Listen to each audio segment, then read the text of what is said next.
Good morning, everyone, and welcome to the 2020 State of the City event, our virtual event this year.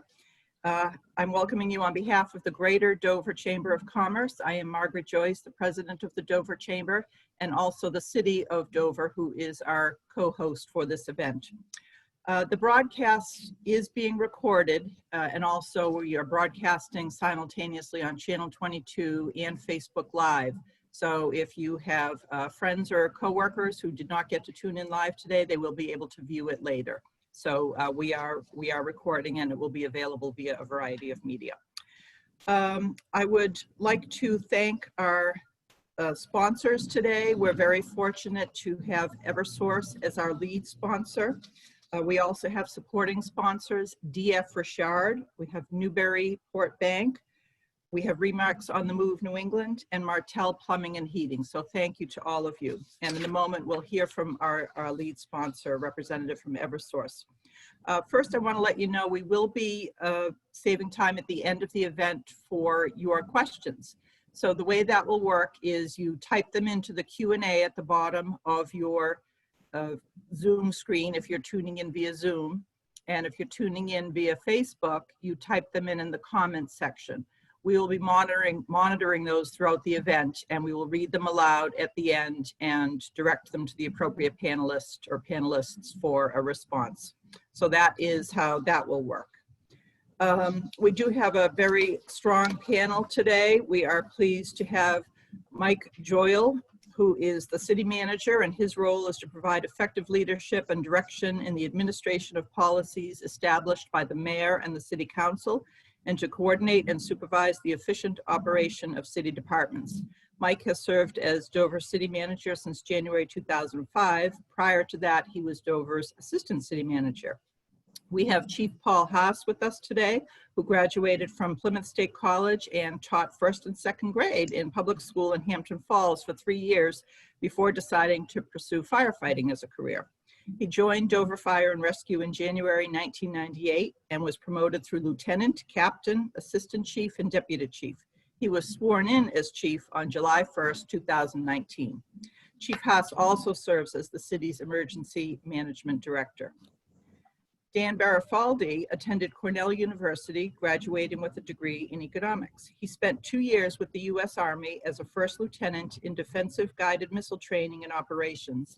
After leaving the service, he worked for a Swiss multinational in specialty chemicals. Upon retirement, Dan spent considerable time in China doing acquisitions and mergers for U.S. companies. After a second retirement, he began a career in economic development and assumed the position of Economic Development Director for the City of Dover in March 2009. We are also very pleased to have with us today Dr. Malcolm Rosenson, who is the Chief Quality and Safety Officer at Wentworth-Douglass Hospital. Dr. Rosenson received a Bachelor of Science degree in biology from Tulane University and attended medical school at Louisiana State University Medical Center. He received postdoctoral training at Harvard Medical School's Beth Israel Deaconess Medical Center and completed a fellowship in infectious diseases at Louisiana State University Medical Center. Dr. Rosenson served as chairman of Wentworth-Douglass Hospital's Department of Medicine from 2005 through 2016. So before we get started, we'd like to welcome our lead sponsor to give a few words. Who we have with us today is Mr. Brian Dickey, who is the Director of System Operations for Eversource. Brian, if you'd give a few words of welcome on behalf of our lead sponsor. Thank you, Margaret. Good morning, everybody. Eversource is pleased to once again serve as a sponsor for the Greater Dover Chamber of Commerce Annual State of the City Forum. A special welcome and thank you to the municipal leaders and emergency responders who are with us today. Eversource greatly appreciates your continued support and assistance as we work together throughout storms this past year and helping to keep everyone safe while our crews restored power. Serving our neighborhoods where we work and live is our mission every day. We call this keeping our lights on, and as it is with the Chamber and your local community service. Never has that mission of keeping the lights on been more important than in the times we're in where people are working remotely at home, and it's essential that they be able to be productive as they're working from home. As our businesses and citizens face the new realities of this new normal, we need to be there to help support and navigate through the uncharted waters, to offer encouragement and support, and help get our communities back on their feet. And most of all, to keep serving them when they need us most. Throughout the pandemic, you may have seen our trucks and crews in your communities as we continue to provide essential work, all while maintaining pandemic protocols. You'll note that, normally there's 2 people to a line truck. We have since changed that, and we now have single person line workers. 2 trucks will show up to any site so that we're maintaining social distancing and trying to stop the spread. Essential work, that includes maintaining or improves the condition of our energy system, and investing in our energy's future and essential work during the pandemic, helping to provide greater reliability today when many are spending more time at home and for many years into the future. You'll note we just got done with the Seacoast Reliability Project. This project was essential in providing reliability into the Seacoast area. We were really stressing out our system for the last 3 or 4 years, and getting that project in and on time was essential to keeping reliability and keeping power flowing. At the same time, we continue to pursue a clean energy future for Greater Dover and all of New Hampshire, one that relies on increasingly on renewable and indigenous resources like wind, water, and solar to produce the electricity that we all depend on.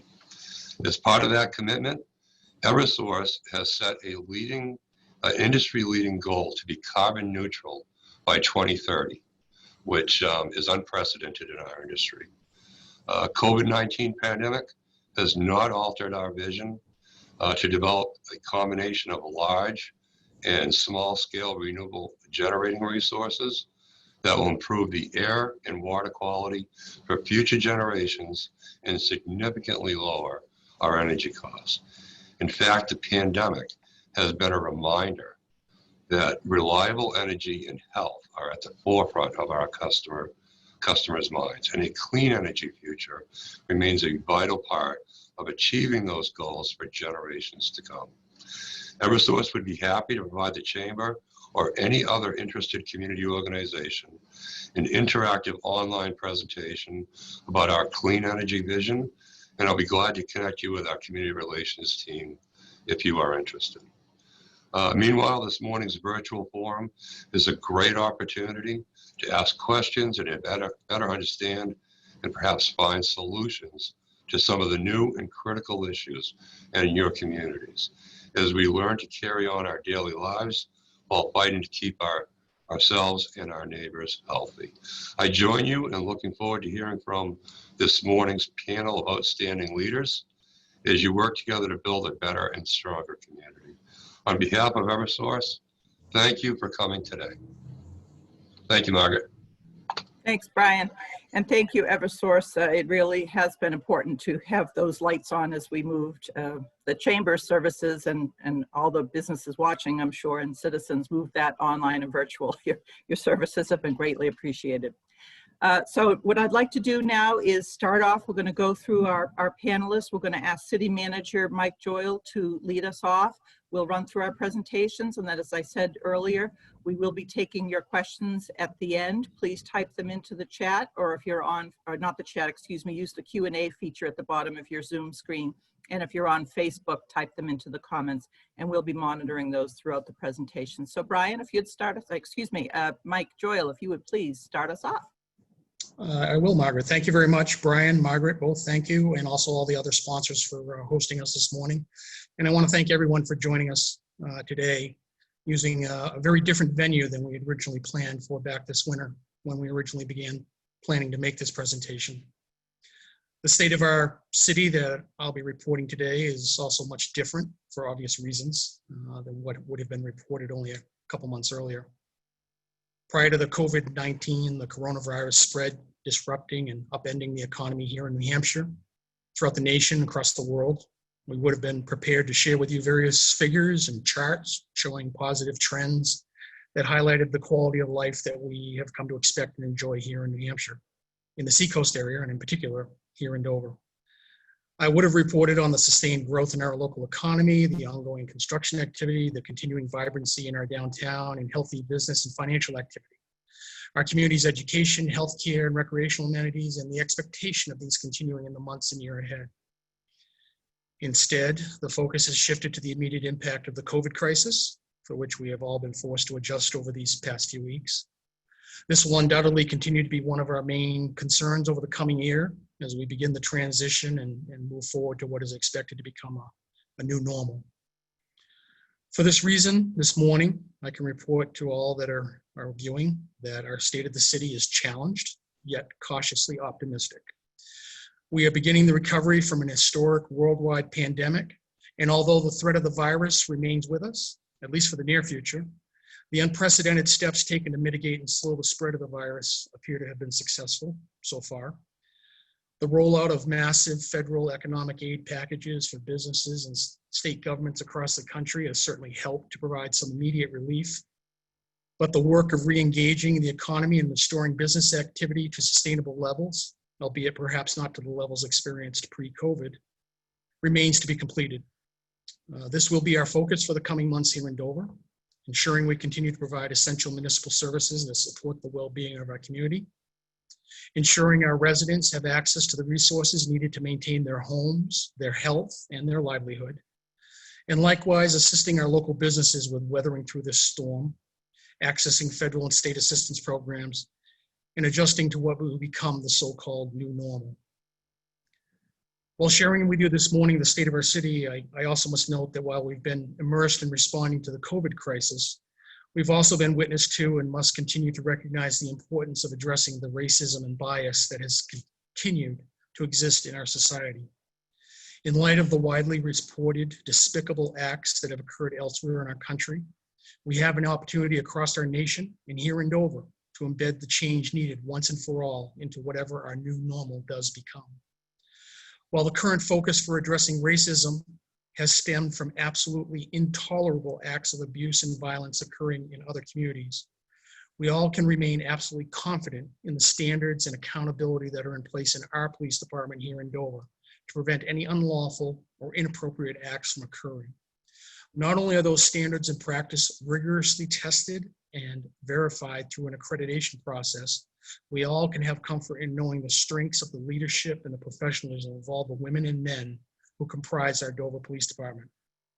That said, our community has, and I expect, will continue to focus on the overall issue of confronting and eliminating racism in general throughout our country, and recognize the importance of acknowledging, understanding, and properly addressing the bias that we are all subject to one form or another.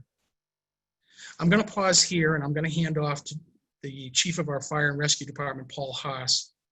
In addition to his responsibilities as Fire Chief, Chief Haas also serves as our community's Emergency Management Director, and he's taken the lead role in coordinating our response to the ongoing COVID crisis. Chief Haas will share with us some of the events that have occurred since the crisis hit home here in Dover and where we're at currently. Chief? Thank you, Mike. As the city manager alluded to, my name is Paul Haas, I'm the fire chief here and also the emergency management director. And I thought I would take some time this morning to inform our audience, give you a little bit of a background insight as to how the situation has developed for us here in Dover and what our emergency management team, what their role has been in helping to both mitigate the crisis, deal directly with the resulting calls and the issues that have resulted from that, and then also what our planning process has been and who we've worked with to try to really institute a mode of preparation for us and to ensure that the city is both protected and ready to move forward in a positive way. So think back to what we've been under here, and it's really been 4 months. I know it seems like 4 years for a lot of us. It certainly has for me. But this all started for us back around the end of February. And I say that domestically across the country. It was the last week in February when the virus became present in the nursing home in Washington State. And that's what really drove home the arrival domestically within the United States of COVID-19. It was the first documented deaths as a result of the virus. And although in the background, many agencies, including those in the state of New Hampshire and especially the Department of Health and Human Services, had been keeping an eye on the virus all along, and they've been very well informed and educated. And they've been providing us with excellent decision-making data, as I will speak to later. But that's what brought it to the forefront for the rest of us. And so within that time, in that first week, or that last week of February, moving into the first week of March, that's when the information really started to flow into, not quite yet our emergency operations center, as I'll describe, but we set it up shortly thereafter when we realized the changes that would be occurring and what we would be faced with. But it wasn't that last week that our media services director posted his first update regarding COVID-19 out to the city, to the general public through our media services avenues. And at that point, it was just an awareness of the virus, and it was just an advisory of the importance of simple hygiene practices, which to this day remain one of our best defenses, even at this point, as the virus has spread throughout our entire country and into our state. But that was back around March 2nd, I believe, is when that came forth. Also, at the same time, the Stratford County Public Health Network, which manages the Stratford County agencies, advisory, both advisory and preparation, also began to kind of spool up in preparation for this. And the state's Emergency Operations Center hosted its first conference call for emergency management directors around the state. And at that time, those calls were announced to be occurring once a week to provide updates. And things started happening so fast and furious that within 3 or 4 days, the announcement came that those calls would occur 3 times a week, not just once a week, because the information was coming at us so quickly. It was also that time for me, as our emergency management director, really what I think brought this to our area and brought it right to the forefront of our radars. I was literally, prior to a couple of things I just described, but it was a Sunday afternoon or Sunday evening, and I was driving to Vermont actually to visit a friend and go skiing for the day. And I can remember specifically, it was about, I think it must have about 6:30 at night, and I was past Concord on the way to White River Junction. And Jen Harper, who's the head of Homeland Security for the state of New Hampshire, called my cell phone, which does not happen on a regular basis. And she was on the line, speakerphone, with Beth Daly from Department of Health and Human Services. And she said, "Paul, I got to tell you, I've got some news that you're going to want to be prepared for." And they had discovered that an individual had traveled back to the country from Italy, had boarded a bus at Logan Airport, and on a bus full of people, traveled all the way to Dover. And that person had turned out to test positive for the virus. And so that bus ride really brought this locally to us front and center. That was the event that triggered many of the schools in our area to start to take precautionary steps that really, with the availability of information through social media and those avenues of news travel, it began like a domino effect that affected all of our school districts, as I mentioned, our agencies and so forth. Because the news at that point was that this individual had tested positive, obviously close proximity to folks on a bus, traveled all the way to Dover. And at that point, they weren't able to get a manifest on the bus. They really didn't have any control over contact tracing to determine how or where it may have gone. Within the next 12 hours, they were able to do that, and it quickly de-escalated to a more controllable environment where they could start to figure out who this person had been in contact with and to reach out to those people. And it's really what started what we became aware of as that self-quarantine and isolation procedures that allowed us to really limit, to a very good extent, exposures that were beginning to happen in our communities. But it also is the event that triggered the majority of our schools to start one after the other, starting to close up, because there was a lot of uncertainty at that time.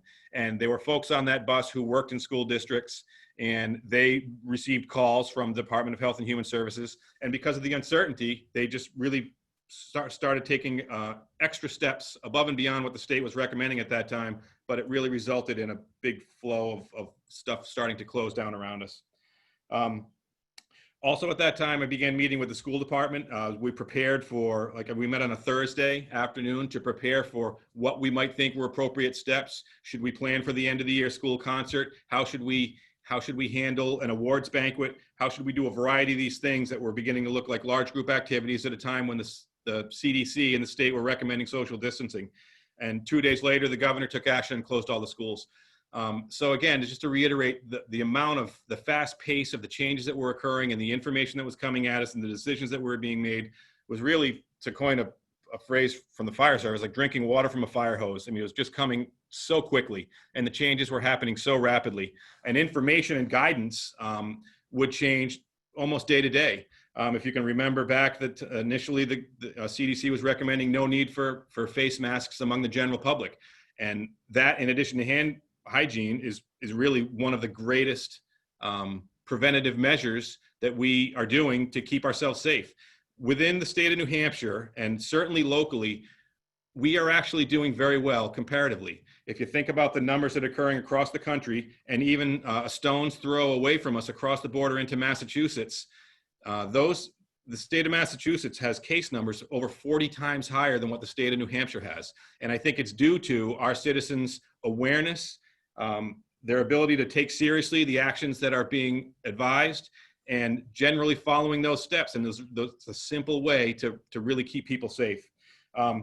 But to continue on, the timeline, as you are all aware, the schools began to close. Governor Sununu started issuing his emergency orders, first limiting crowds no greater than 50, shortly thereafter, no greater than 10, closing restaurants. I was in constant contact with the state EOC, with my emergency management colleagues around this area, certainly the city of Portsmouth, almost on a daily basis. Perry Plummer, retired chief from the city of Dover, who was acting, kind of running the EOC up at the state of New Hampshire. So constantly getting that flow of information back and forth so that we could make good, solid decisions here locally as to how we should communicate. The governor's guidance started to be issued out that really gave us a good path as to what we could allow and should allow in order to maintain life to the best extent that we could, but also keeping people safe. One of the questions that was asked in one of the conference calls to Dr. Ben Chan, who anyone who has seen the governor's press conferences on Channel 9 is kind of his associate and greatest source of information in regards to data within the state of New Hampshire. The question was asked to Dr. Ben Chan. At that point, many of you will remember, there was a real concern with the fact that the United States in general was trending about 10 days behind what was going on in Italy. And as well as we were doing, people were comparing us to Italy and looking what was happening over there and saying, just wait another 2 weeks, it's going to hit us and it's really going to wipe us out.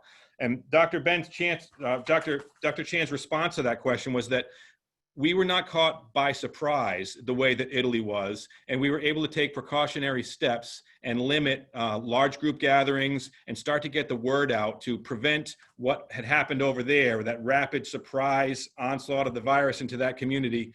And he didn't expect that we would see it here in that sense. And hindsight has now proven that to be true. Knock on wood, we think that the actions that we've taken have really made the difference. Certainly in the state of New Hampshire, we've been diligent in what we have done. We have initially closed things down at an appropriate time, fairly strictly, and I think rightly so.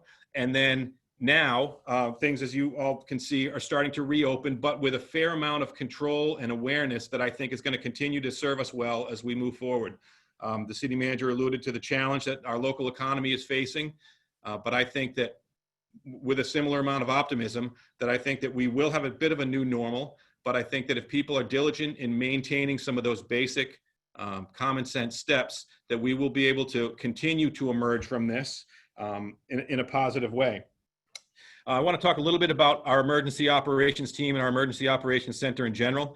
The city of Dover has an emergency operations plan, and within that is an emergency operations center housed at the Dover Police Department, and a team that is comprised of department heads and various other leaders in the organizations within the city to manage an incident as it might occur. And historically, that plan is intended to handle acute incidents, storms, perhaps a tornado that wipes out City Hall or whatever it might be. It's something that you can really kind of put your finger on, you know what the issue is, and you deal with it. It involves a continuity of operations so that if we have to move any of our essential city businesses to another community, to another location, it provides for that. Our emergency operations team first met after the governor made his announcement regarding closure of the stay-at-home order and the closures of non-essential businesses. We first met initially within our EOC center, and then within 2 or 3 days, we couldn't even do that anymore, and we moved to remote meetings as we are doing now. And throughout, our emergency operations team has managed this incident using key components of our leaders within the city to acquire personal protective equipment for our employees to keep our public works operations continuing. Certainly, our emergency response, both police and fire, to continue in a safe way. We've been very fortunate, knock on wood, with both our police and fire, that we have not had any positive cases of COVID-19, and we have direct interaction with positive COVID patients, not on a daily basis, but on a fairly common interaction, on a fairly common interval. And the state's providing of the resources that we need and our appropriate plans that have been put in place, I think really has allowed us to continue doing that in a way that helps us to serve the city. So our emergency operations team continues to operate, providing weekly updates as to how our departments are faring, how our inventories are being handled. We initially were polling grocery stores and hardware stores and some of those supply houses to make sure that our city was prepared to react accordingly, not really knowing exactly where this was going to go. But I think that our preparation steps and those things have allowed us to now continue to look forward and help to emerge out of this as we continue to work through the process. Closing, just a few of the other tasks that our emergency management team has been doing for the folks in our city, both the businesses and the citizens in general. On a regular basis, we're interpreting that guidance that comes down from the state to try to give businesses the greatest amount of flexibility that we can to safely open their businesses, protect their employees, and protect the public who comes to visit their businesses. Still maintaining weekly conference calls with the state EOC. They're now down to 2 a week, but they're constant questions and answer sessions from all the folks around the state that are looking to interpret the guidance that comes down to us. On a weekly basis, Mayor Bob Carrier is part of a conference call directly with the governor, and the mayor keeps both the city manager and myself apprised. We were able to sit in on those conference calls, and the mayor asked some very good questions that are directly related to the city of Dover and how do we keep our schools and our businesses going in a way that allows us, again, to be safe and to follow this guidance. So that's that information flow that I'm part of on a regular basis. We have a member of our fire and rescue team, Captain Chris Jakes, who helped to stand up the alternative care site over in Durham, UNH, which was a surge facility, so that if our hospitals did become overwhelmed, as we initially thought could happen at the beginning, those surge facilities, there were about a dozen of them around the state, would be able to handle that minor patient flow to allow the hospitals to be able to deal with the more acute and more sick COVID-19 patients. Those facilities have now been pulled back. There are 4 now within the state, and our site over in Durham is still active. It's not active, but it's open and it's ready if we do have a recurring surge. It's got about 250 beds over there. We continue to help our healthcare facilities and our congregate care facilities throughout the city, acquiring PPE if needed. We check in with them on a weekly basis just to make sure that we're aware of any positive cases that may occur there or the steps that they're taking to keep their places safe. And finally, one of the most important things that I have done as an emergency management director here and in charge of the emergency response within our city is initially was in contact almost on a daily basis with the administrative staff at Wentworth-Douglass Hospital. We both have the same interests in mind, and we were able to pool our information gathering resources to have a good view of not only where our city was, but our county and even statewide what we were looking at. That information flow continues to occur on a regular basis. And I think that's probably the best time at this point. I'll look forward to answering any questions that folks may have afterwards. But just to give you that general overview of how we started, what we do as we work through here, and what our vision is to the future, and reinforcing the fact that it's information sharing among the key groups within our city.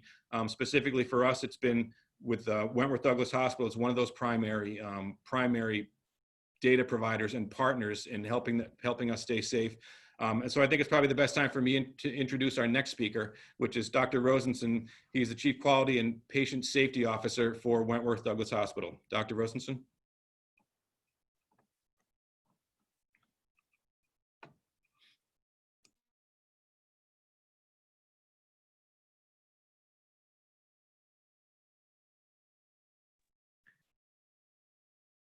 I'm the Chief Quality and Patient Safety Officer at Wentworth-Douglass Hospital.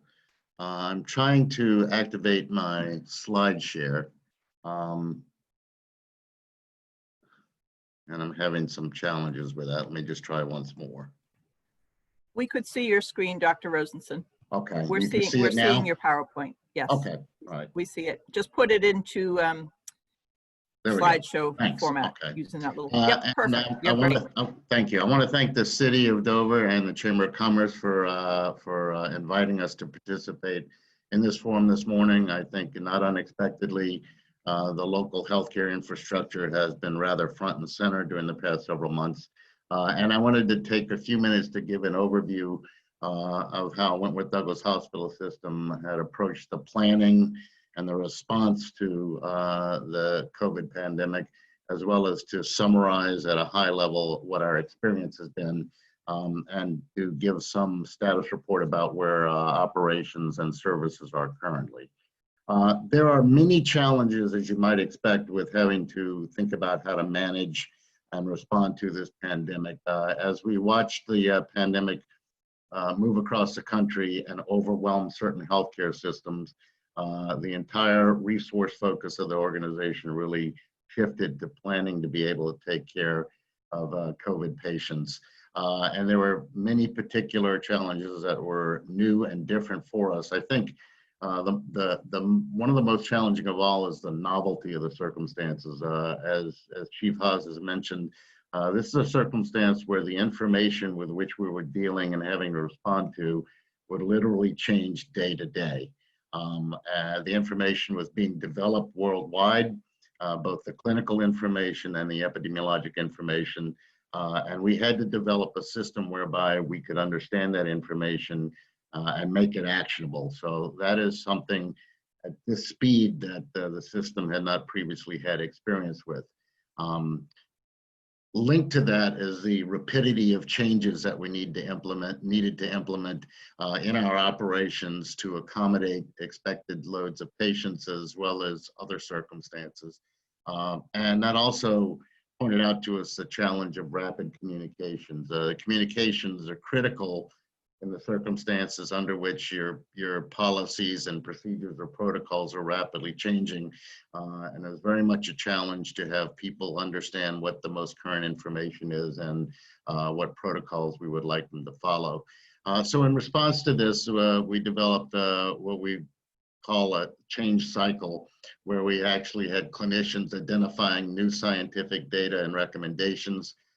We would receive this information both passively, as well as we had a team that would daily search various reliable sites such as the CDC, Partners Healthcare in Boston, a member of the system that we're a member of the system of, and the medical literature, that we would look at that information, vet it, and then amend or create protocols or procedures based on those changes.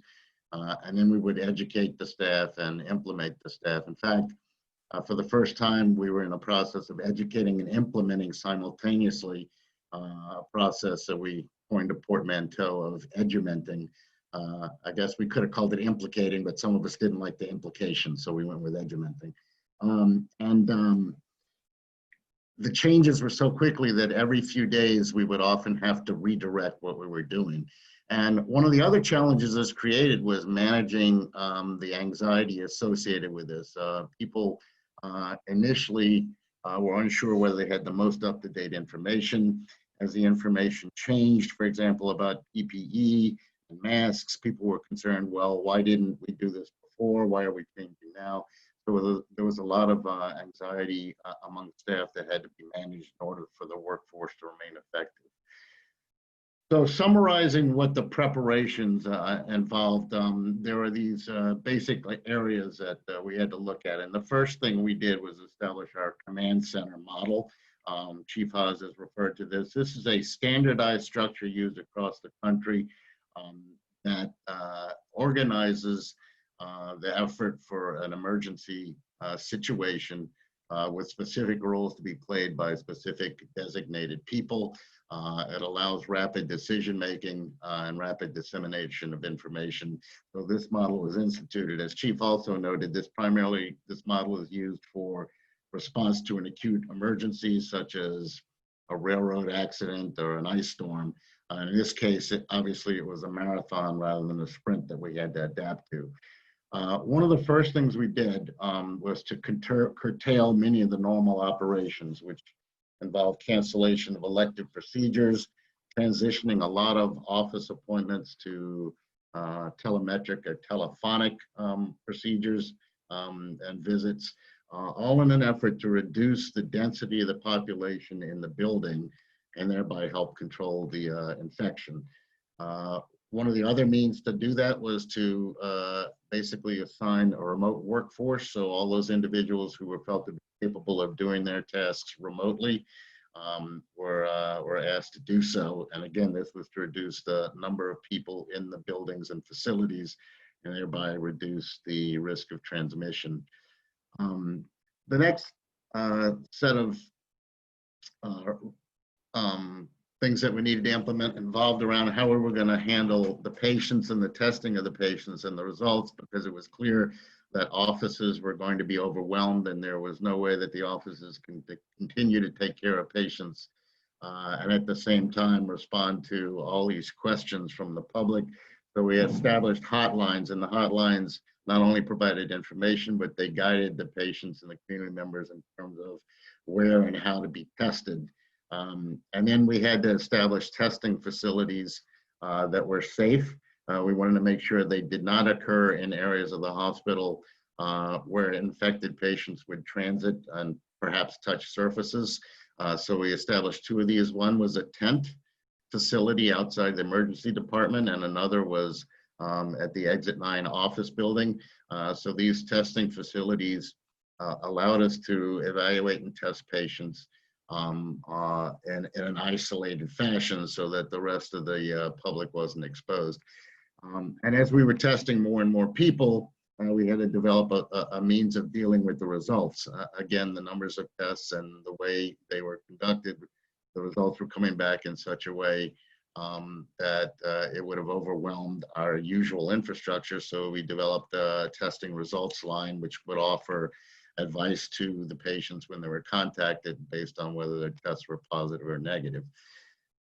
There continued to be significant respiratory infections in the community based on non-COVID organisms.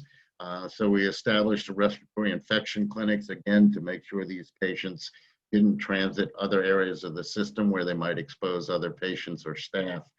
And as a result of changing operations, we had to redeploy staff. For example, staff that were no longer working in elective procedural areas might be redeployed to fit testing our staff for N95 masks, or they might be working in the testing areas and obtaining the nasal swabs. So there was a rather large effort on the part of management of human resources to make sure that we could affect the things we needed to conduct.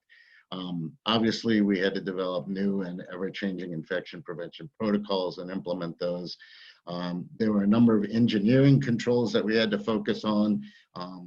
We had a relatively small number of negative airflow rooms. Some of these rooms are very helpful in isolating certain patients who are undergoing certain procedures.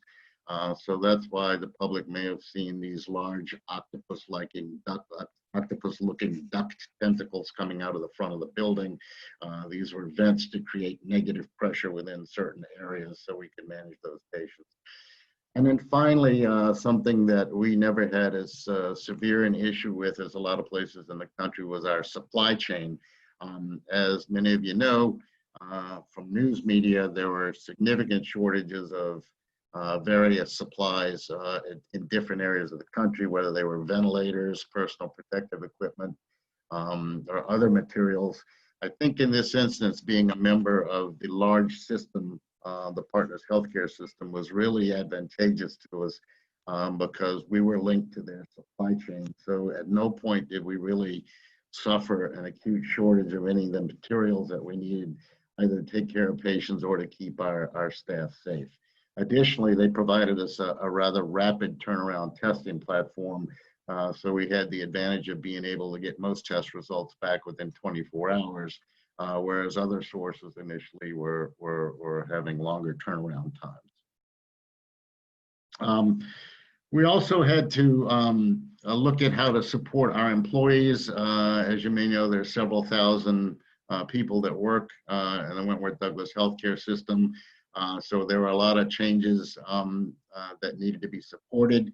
As we mentioned, we had organized the labor pool to support the new functions and redeploy staff to the new things that needed to be done. We set up a dedicated occupational health line. Obviously, employees were getting sick just as the general public was. They needed testing, they needed evaluation. Also, in the event that they had an infection, we needed to make sure that those infections were cleared before those people came back to work. We had to support our employees to make sure they had adequate PPE and supplies and equipment, wage security. There were employee grants. Additionally, we established an EAP service, which is basically mental health support. Obviously, this very stressful set of circumstances for the staff, and mental health support was a considerable need. We had some standardized tools that we helped managers use to manage the circumstances. And obviously, we had to develop special analytics to follow our data. We had to distribute the food donations. And additionally, with the closure of the schools, many of our staff had school-age children, so we had to increase our childcare capacity so that the children of our staff would have childcare, so that the staff could actually come and take care of the patients. And there were even instances when some of our staff who live outside the area worked extra long shifts or would have double ups, and we provided some hotels locally in those circumstances. So looking back at what the clinical demands ended up being, we saw actually a relatively small number of COVID inpatients. And we saw a massive reduction in the admissions for non-COVID reasons, for reasons we've already outlined. We've closed some of those services. In addition, which people, I think, in the community were fearful to go to the hospital because of concerns that they might catch the infection. We actually had our peak of inpatients sometime around the middle of April. And our maximum census of inpatients at any one time with COVID was 8 patients. We were actually so well supplied that we didn't need the full complement of 30+ ventilators that we had acquired, and were able to divert some of these down to our partners at MGH for their use there. And at no time, as it turned out, was our capacity really overstretched or threatened. So we were grateful for that experience. Just giving an overview of our experience by the numbers, as of up until about 2 weeks ago, the hospital system performed tests on 5,480 patients, and we had a positive rate of all of those patients of about 3.5%. Our total number of inpatients with COVID infection was 25, and we had 1 COVID-related hospital death out of those 25. Looking at our employees, as of the end of the first week of June, we have 3,321 people employed. They're not all full-time, but employed by the hospital in one capacity or another. And 422 of these were tested. So about 12.5% of the staff were tested. And of these, there were 16 that had COVID infection, which was a rate of 3.8%, which is essentially the same as the general population rate of 3.5%. I'm very pleased and proud to report that we had no Wentworth-Douglass Hospital employees who took care of inpatients with COVID who subsequently became infected. And the other thing I'll speak to in a second is what our current prevalence rate is. So if this graph over the past history from the 1st of March until the middle of June, we can see these are the number of patients tested for COVID, and most importantly, the orange line, which is a 3-day average percentage, so that you can see that we peaked at around April 16th, at which time about 22% of the patients we were testing were positive for the infection.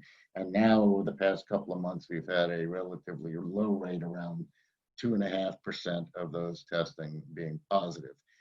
Now, this is not entirely linear, because we've had an increasing number of tests, particularly as we've reopened services. We're testing a lot of patients without symptoms prior to their procedures that are scheduled.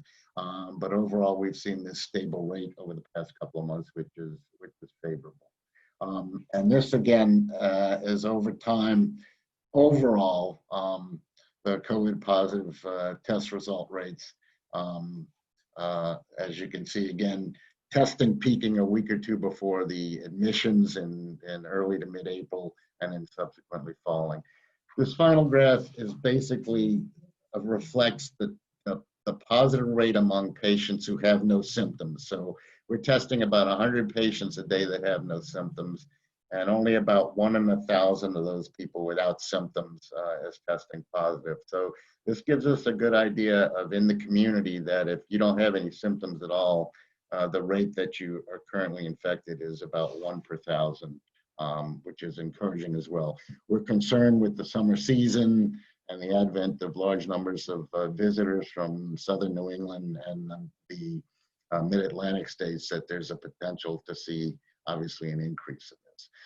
We received a tremendous amount of community support in the way of food, meals, masks, hand sanitizer, personal items such as shoe inserts. We also received tremendous intangible support, spiritually and morally, various signs that were donated to us. We received notes and letters, vehicular parades, Friday night bell ring, all things which I think meant very much to our staff.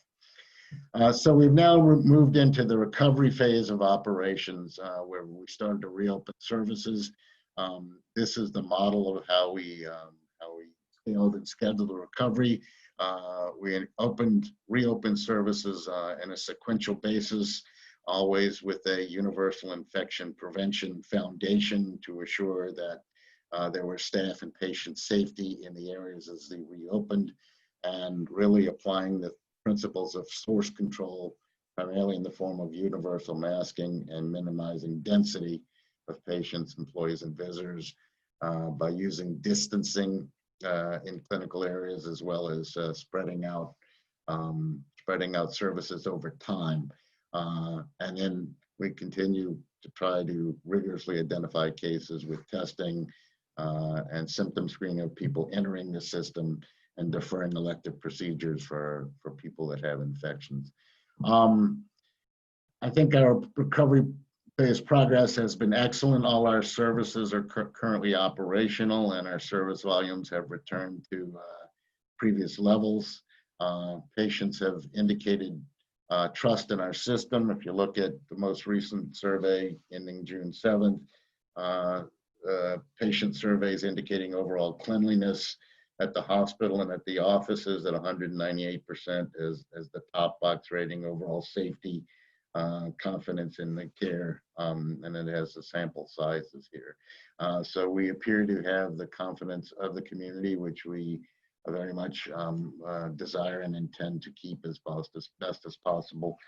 And then as a final comment, I think it's incumbent upon us to operate what I'll refer to as a toggle system. So we're currently operating at our pre-event volumes, and we're also at near capacity as we meet deferred demand as well as present demand.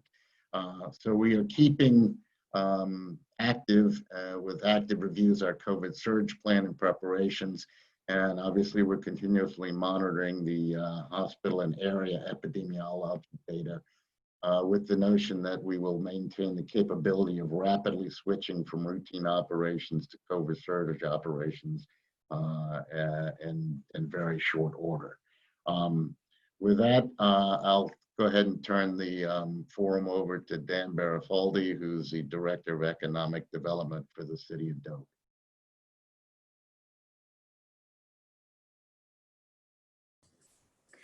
Thank you, Dr. Rosenson.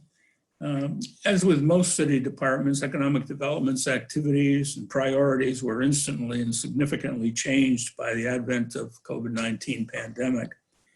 To give you some idea, we normally operated at a 75-25% between business attraction and business retention. and we immediately switched to business retention and survival at 100%.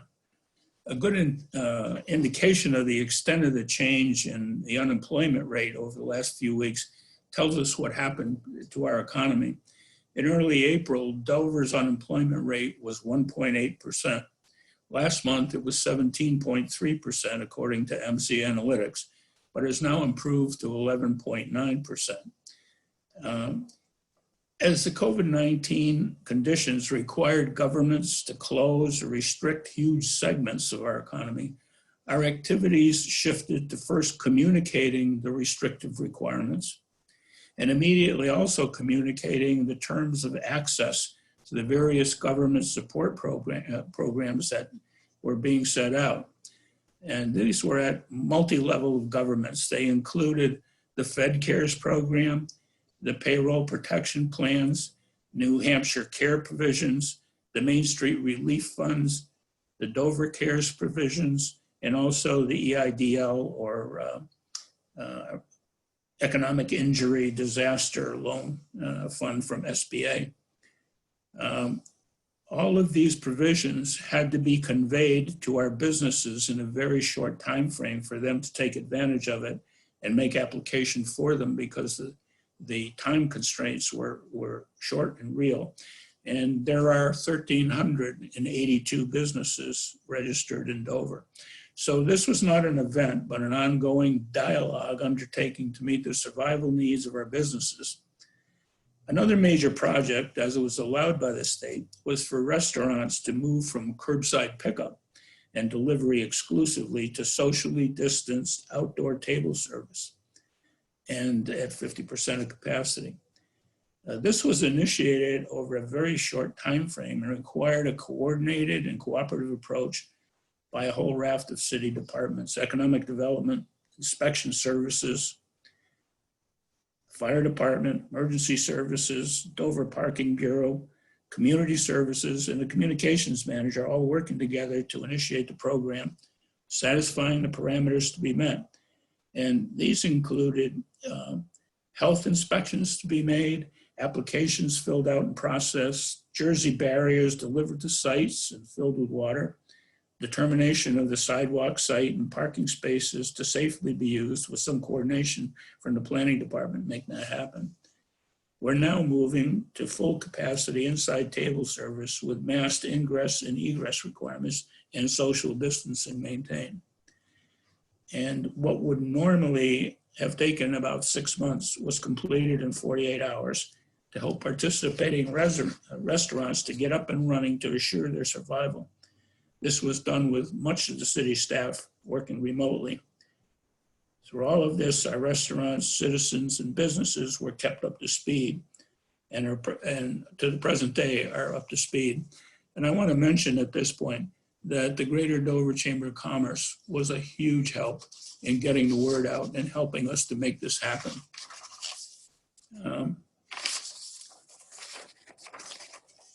And in present day, conditions of reopening continue to change, but we're very pleased with the response of all the departments working together to make this happen.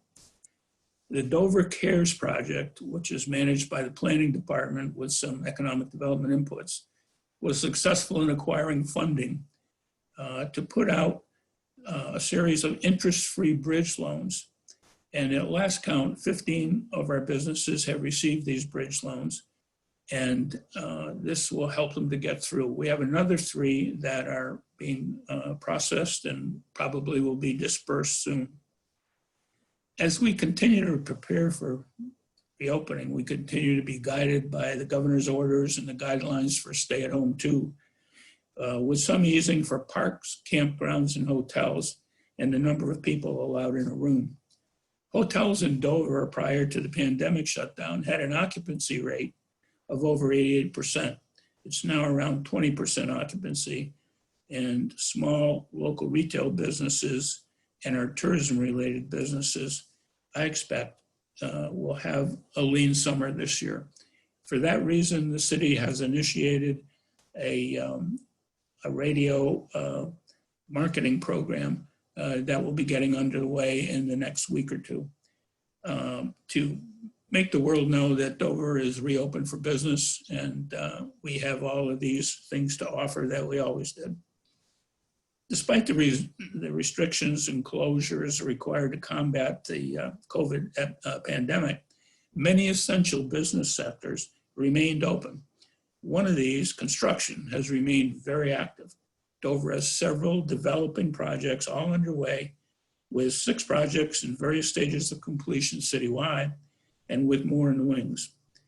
If the protest gatherings and reopenings don't produce a second pandemic wave of infections, our economy is expected to recover in the 21 period to a full extent, and with significant recovery in the last quarters of 2020. The recovery is expected to have varying recovery rates in various sectors of the economy, depending on who's doing what. And it's also expected to restructure how business is done in some cases, long-term. We're hopeful that the $3 trillion in stimulus dollars spent so far, the probable next federal stimulus package, which is expected to produce some payroll reductions and some back-to-work bonuses. That, combined with the pent-up demand, we think will outbalance reopening fears going forward. And when a vaccine or an effective therapeutic becomes widely available, Dover's economy will thrive once again. Most of the models from Buxton, Placer AI, and Remy Analytics indicate that we will have, without this second phase coming in, we will have a V-shaped recovery. And we're hopeful that that will happen. I'll reserve any questions for the end of the period. And now I'd like to return the podium to City Manager Mike Doyle. Thank you. Thank you, Dan. I just want to follow up and finish up this morning by sharing a few more details concerning the impact COVID-19 has had on our municipal services, our finances, and also just explain a little bit more about the Dover Cares initiative beyond just the business assistance that Dan had just mentioned. Immediately following the governor's stay-at-home directive, all municipal facilities were in fact closed, but we continue to provide services remotely over the phone. Our staff were relocated to their homes, phone systems, email, online access was coordinated, and as much as possible, we tried to keep the services as seamless as possible, even though staff were not available for immediate in-person visits.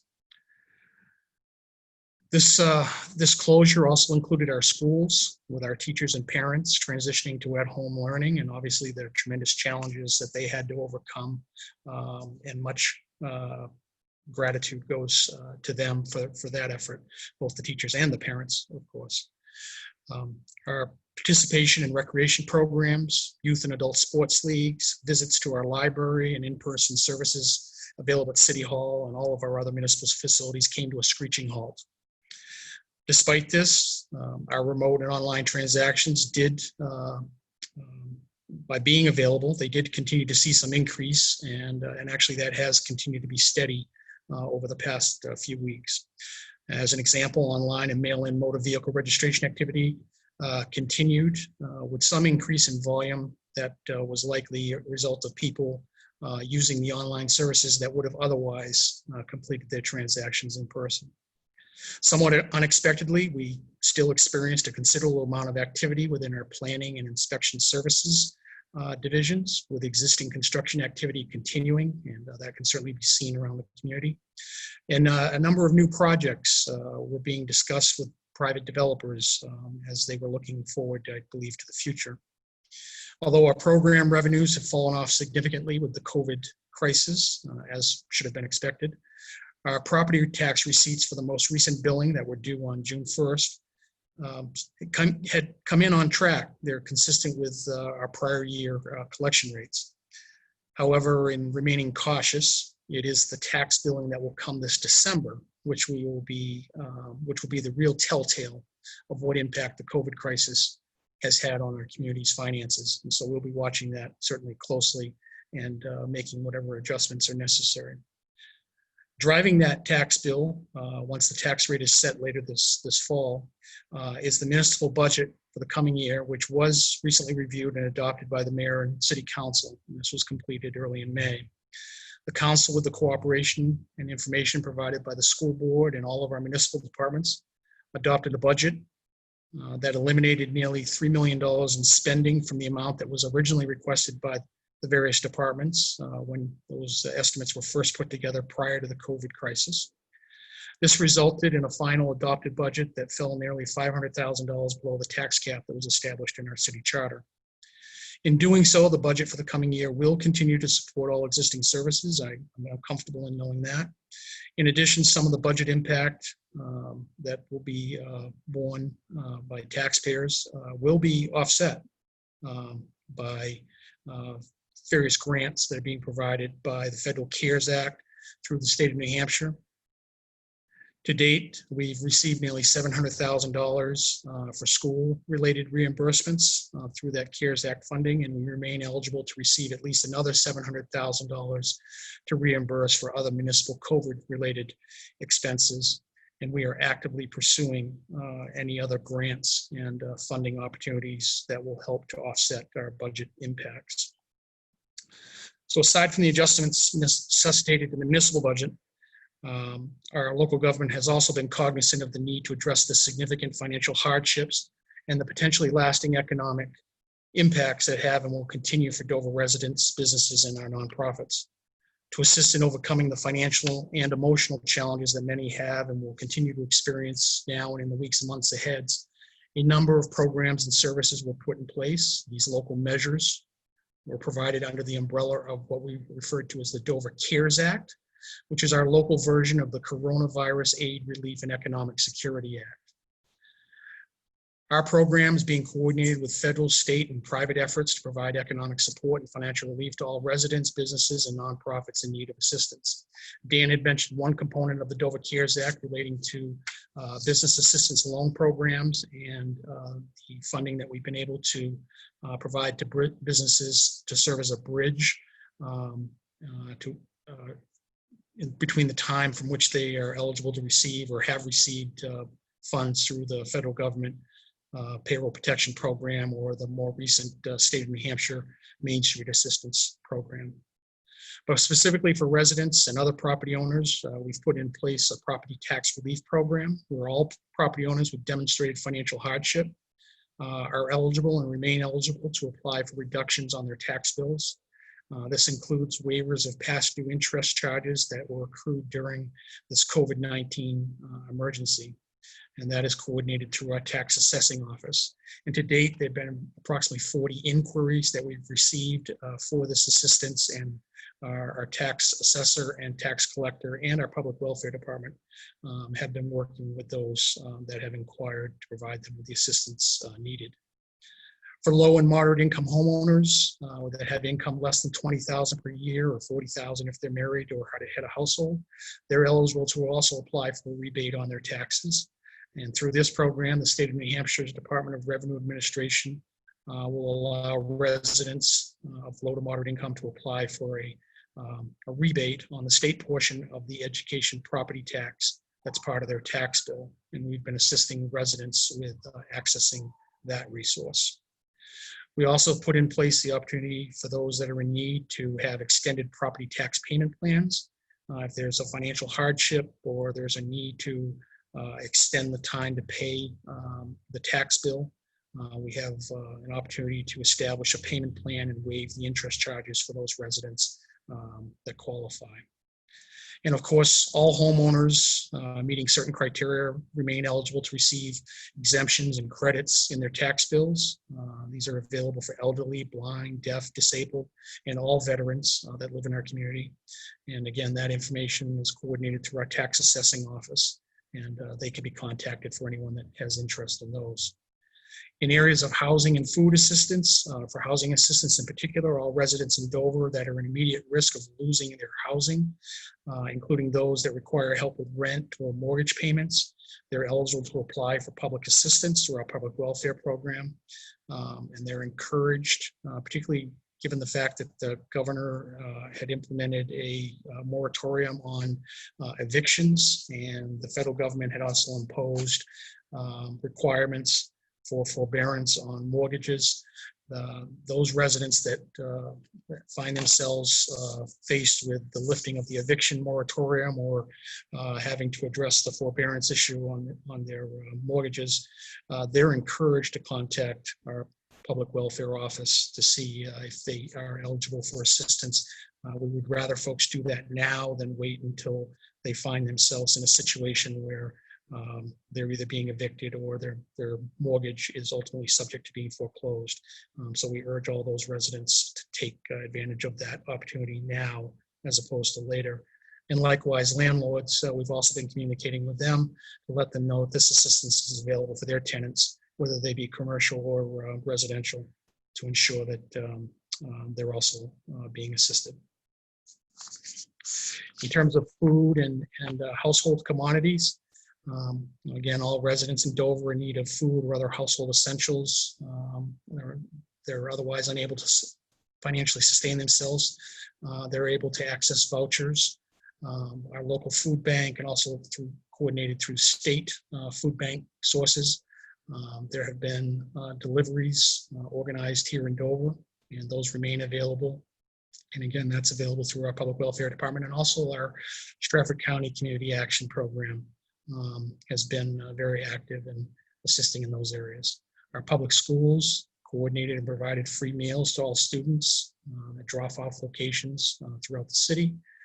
And there's also a program, 68 Hours of Hunger, that continues to operate and make meals and food available for those that are food insecure throughout our community. Lastly, I just want to again mention the Community Action Program and the assistance that they've been providing beyond the services here at the municipal government here in the city of Dover through Stratford County's Community Action Program. There's been a considerable amount of support provided, not only for families and individuals with housing and food assistance, but also homeless services as well.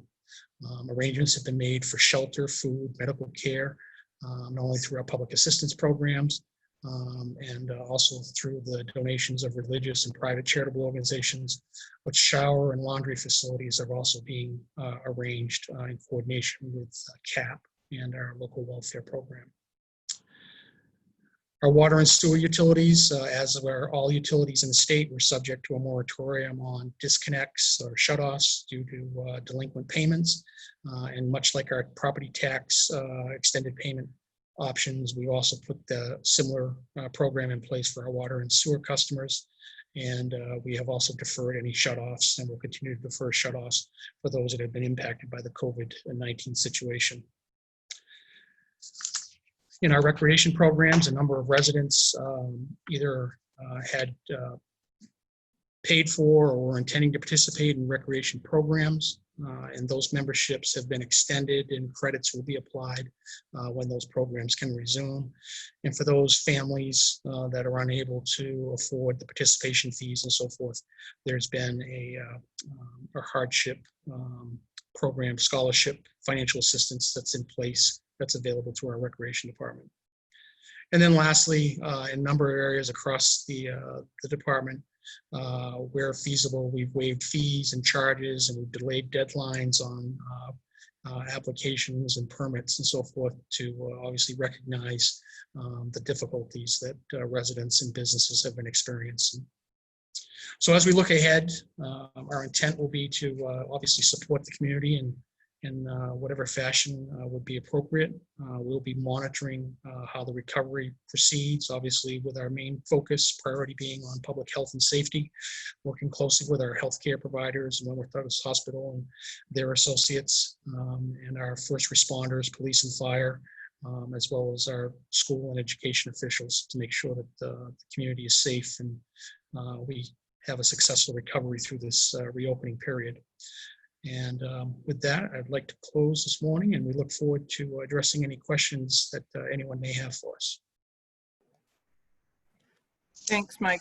We will open it up to questions at this time. And again, just reminding folks, if you're watching on Facebook, type your questions in the comments section. If you are with us on Zoom, there's a Q&A feature at the bottom of your screen. You can use that. We do have a couple of questions that have come in already, but I would also just like to put a plug in for folks watching and listening. There's a lot of good information out there that is being put out. The City of Dover, Mike Gillis does a great job putting out COVID-19 update on a regular basis, as well as every Friday, the Dover Download, excellent information. Wentworth-Douglass Hospital also puts out an excellent community resource newsletter, so subscribe to those things if you haven't. And on the Chamber's end, we do our community newsletter every Thursday called Peek at the Week, and for our business members on Mondays we do our Direct Connect newsletter. I'd also like to put a plug in, if you followed local media, Foster's and Seacoast Online have done an excellent job of keeping our community involved throughout this crisis. They're struggling right along with everyone, so if you can support them with a subscription, I know they would greatly appreciate it, even on a temporary basis. So let's get started with some questions. If I might, I would like to start. Dan talked a little bit about how we're reopening the restaurants and how the various city departments are working to that. My question is, how will the local community, and this is a question I guess for Chief Haas and City Manager Mike Joyal, what the governor is doing on the statewide level, he's looking at the state as a whole, but what's happening here in Dover and Stratford County might be different than what's happening, say, up in Coas County or Grafton County or other parts of the state. Do you look at the local statistics and make decisions on, say, the dining capacity, gatherings? Are you within your rights to change recommendations at the local level that might differ from the governor's recommendations or even federal recommendations if we see some type of a surge or we have additional concerns here in the Seacoast area? So I'll speak to that first, and then if anyone else wants to jump in. So some of the guidance that comes down from the state has been recently regionalized, I should say. Excuse me, specifically the reopening of the restaurant guidance is an example of that. If we were to look at doing anything differently, I don't think we're in a position to ease up any of the restrictions that come down from the state. So the guidance that comes down affects us in a way that, essentially my answer is that we do follow it. We do use it as guidance that we follow pretty closely here in Dover. When they made the restaurant change, they restricted it in Stratford County, Rockingham County, and Hillsborough County to 50% indoor seating for now, while the rest of the state was allowed to reopen with 100% capacity. So they really, quite honestly, they've been providing good guidance that has been applicable to us here. So we haven't seen a need to. There have been some instances where, as a municipality, quite frankly, we're exempt from some of that guidance. It's generally intended to allow the city to continue to operate, the basic functions of the city to operate. But accordingly, some of our other municipal guided services would be exempt, but we still follow the general direction of the state and those activities, whether they're municipal or not, because we think that they literally are data driven, and they look at the timing of the way things are moving through our state. They literally evaluate the number of tests that occur and the number of positive results of those tests. So from my perspective, with the amount of communication that we've had with the state, I feel that the guidance they offer is applicable to our community.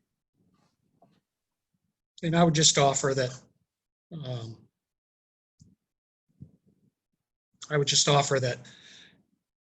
here in Dover, as all the communities in the state of New Hampshire, frankly across the country, this is a federal emergency. It's obviously being driven by federal actions, and then ultimately the state has declared a state of emergency for the entire state. So Paul, in his role as the emergency management director for the city, mine as the city manager, and all of our staff that's part of our emergency operations team, we take our guidance from the health officials, both locally, but certainly from the state, as well as the federal officials, the CDC guidance as an example. And we have been diligent in adhering to that advice in that direction from those experts, and doing our best to interpret that, to apply it here locally. And as the chief mentioned, there has been starting to be some differentiation between geographic areas of the state. We will take advantage of those as they come available. And Dr. Rosenson, one for you. With the hospital reopening up to some of the regular procedures, what is happening in terms of people being able to accompany people to appointments, or perhaps visiting people who are hospitalized? Do you have a time frame for that, or perhaps I'm not aware it's opened up already? Yeah, I think that's an excellent point, because we view visitors and companions, not just somebody coming in to help or visit the patient, but as part of really a therapeutic approach for those folks. And basically, it's like many things. The policy is evolving. It changes from time to time. We look at several sources of information when we make the policy. We, for the most part, are tied to the Partners Healthcare System policies. As I said, we're a member of Partners Healthcare, so we use them as their primary source. Right now, we're looking at some policy changes that may hopefully liberalize the visitor policy somewhat in the next few weeks, and we're sort of discussing that presently. But that, for the most part, comes from the system as a whole. We do have a general policy here that we adhere to the recommendations of the Partners Health System.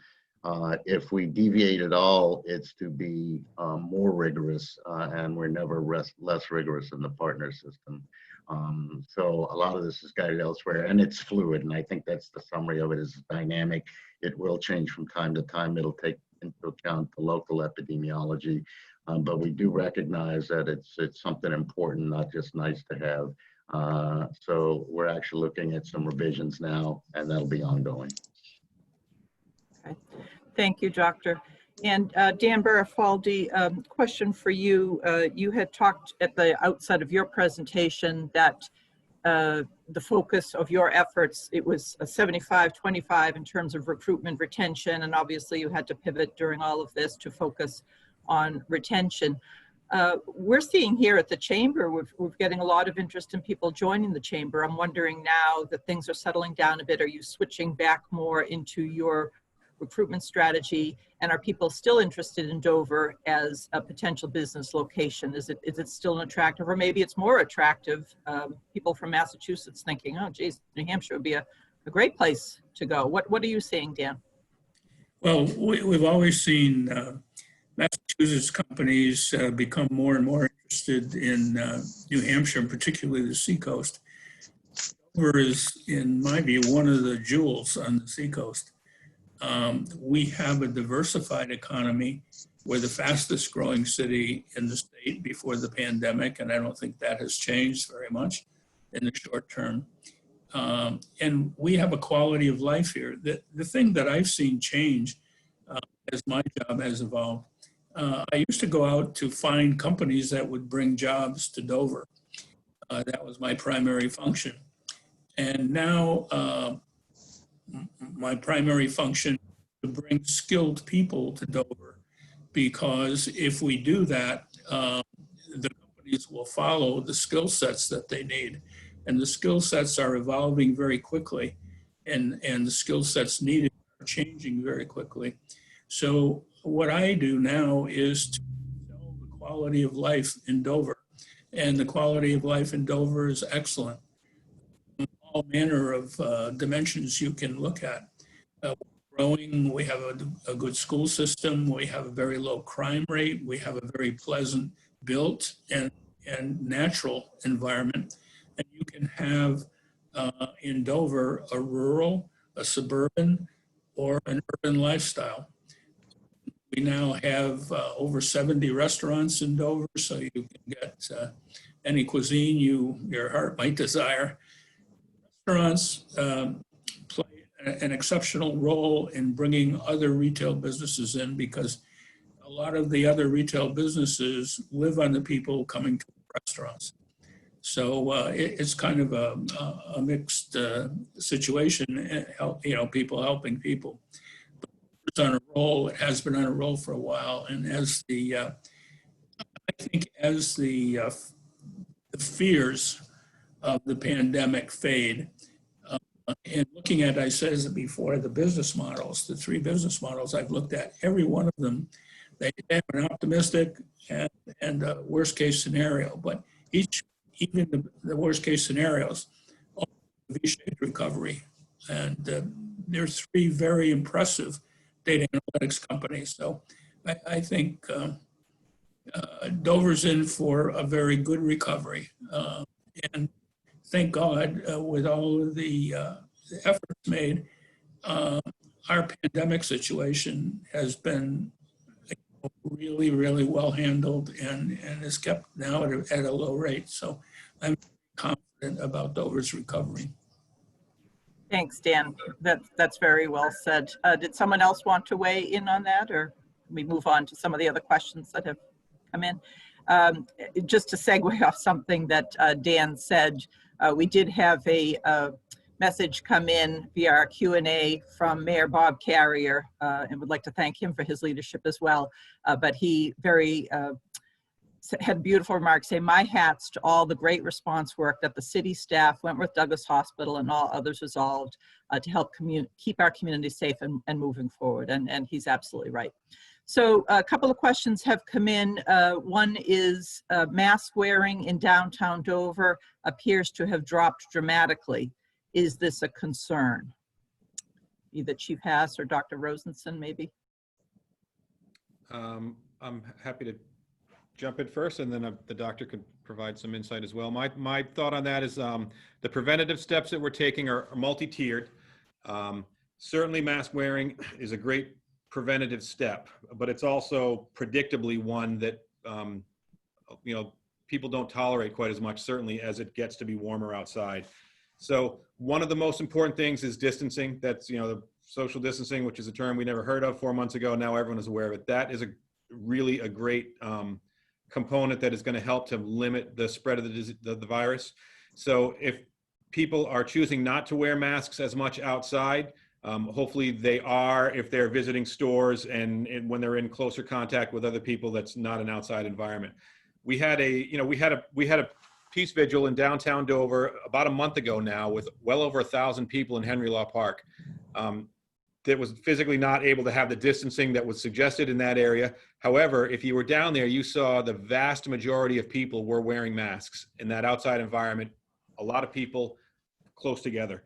That was a really good indicator that it's now been 3-4 weeks after that, and we have not seen a surge in the area. That was something that we were watching to see what would the result of that be in similar vigils in other areas. And we did not see a spike. And I think that it's partly because overall in our area, we do have, as the doctor alluded to, a low rate of general community asymptomatic virus folks.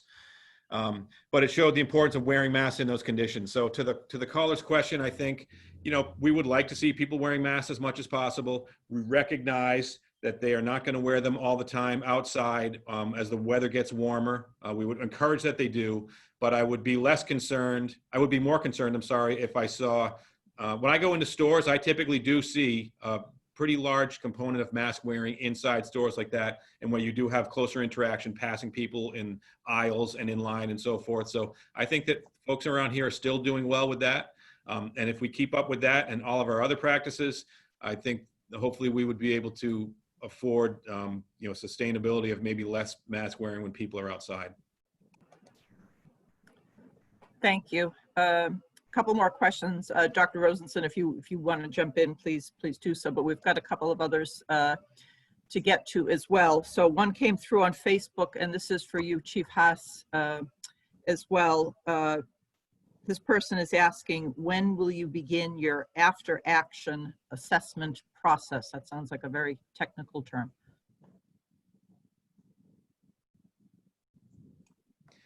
So for us, we're starting to not phase out, but we were in just such a high rate of preparation and changes and reacting. And so we now are in a position where we're a little bit closer to looking at how we would recap our response and what it did for us. But at this point, we're still actively engaged in the city's response. We have backed off a little bit in the intervals of our interactions within the EOC with our department heads and our emergency response team there. So, I mean, we're still waiting to see. We still don't know. We're in this phase now where there's obviously a very, that's the flex reopening of the state, and there's a loosening of all the restrictions. So we don't know yet exactly what the results of that would be. So it's too early now to take that step. If I were to venture a guess, if we can get into the fall, through the fall, and then be in a position there where if we're not strongly reacting again to a resurgence of the virus, that would be a time where it would start to really look at how our response was and how we would change things or solidify some of the steps that we took really on the fly to respond to this. And I can add to that as well, in that, as the chief mentioned, as the response, the intensity of the response tends to slow down, and as we hopefully see that we're moving past the crisis per se, once the after action review gets underway and that is completed, I anticipate that we'll have a public presentation. We'll have a workshop with our mayor and city council to basically go over from the start through the entire process, what we saw, what occurred, and then ultimately recommendations that we have for the future. This is a critical component of our emergency operations planning. Is after every type of major incident is we do an after action review to make sure that our emergency operations plans are operating as best as they can. And so that will occur, and we will have a public presentation on that when that does occur. Thank you. And one final question, because we are getting close to the end here, and people who do have additional questions, if you didn't get a chance to ask, I would encourage you to email the chamber, info@dovernh.org. Our panelists have generously offered to answer any questions that come up after this. But we do have one. What about things like 5K races in our community? Are these okay? So 5K races, guidance regarding those events just came out last week. They are going to be allowed. There are some precautions in place that would again focus on distancing of the runners, components of a race like the start line, the finish line, and so forth. So to be honest, I have not had a chance to specifically review that guidance yet. Because we've been dealing with some other things that are ongoing now within the city as we try to get our programs ramped up for our kids and our recreational facilities. And really in the last week, a number of changes have come down in terms of the governor's guidance, and races and 5Ks are in there. And he was getting pressure. His team was getting pressure early on because races, start early on in the season, and they withheld from allowing them to happen until just now. And I don't even have the exact date that they're able to start. It could be this week, but I have to double check. So the guidance is there. And as I've said before, I do have a fair amount of faith in what the state has pushed down to this point for guidance, because it is data driven and not just based on needs or demands. So to answer the caller's question, 5Ks are allowed. There are parameters in place, and that guidance is all public. It's available. You Google Governor Sununu 2.0 guidance, and you can find any of that stuff. And you can specifically see one that's there for road races and events like that. Thank you, Chief. As Chief pointed out, there is, I talked about some of the local information, but yes, you can access all of this as public information through nh.gov, the governor's webpage, or the Department of Business and Economic Affairs. It is 11 o'clock. I'd like to be respectful of our panelists' time. I would like to thank our sponsors today, our lead sponsor, Eversource, also supporting sponsors, D.F. Richard, Newburyport Bank, Remax on the Move New England, and Martel Plumbing and Heating. I would especially like to thank our presenters today. We were very fortunate to have City Manager Mike Joyal, Chief Haas. We had our Economic Development Director, Dan Barufaldi, and Dr. Malcolm Rosenson from Wentworth-Douglass Hospital. We thank you so much for your time. We thank Mayor Carrier for the positive messaging that he has been putting out on behalf of the city. And if you have any questions, as I mentioned, please send them to info@dovernh.org. Our panelists have graciously offered to answer those. So I hope you all have a great day. Stay well, stay safe, take care.